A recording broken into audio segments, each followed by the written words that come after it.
There are a few very common mistakes that people make when they're studying for the GMAT.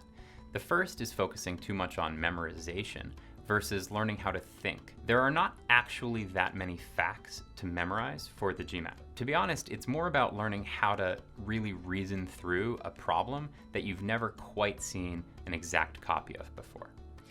If you sit down and you just focus on doing a lot of problems, if you're redoing them but not really thinking deeply about them, you're going to be focusing too much on memorization of those particular problems. What you want to be able to do is actually review the problems in depth until you can start to see patterns across the exam so that you can think about a new problem and connect to your prior experience in a way that's actually relevant and helpful to you. Another common problem is how people go about reviewing their work.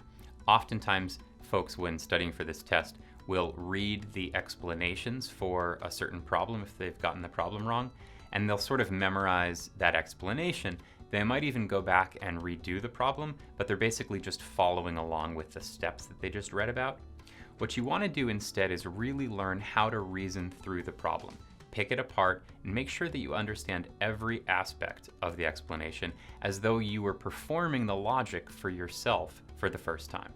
This leads into the third most common mistake, which is to focus on quantity over quality. Personally, I would rather that you take 10 problems and master them to the point that you could teach them to somebody else versus having you do 1,000 problems and just burning through all of them. It's going to be a lot better for you if every time that you attack a new problem, you don't move on from it until you get to the point where you really could explain that problem to somebody else and where you could find a similar problem to say why they're similar, but what's also different about them.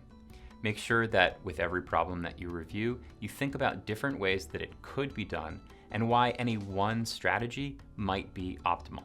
It's going to take some patience and some self-restraint to slow yourself down from just going and doing more practice tests. But trust me, it's worth it.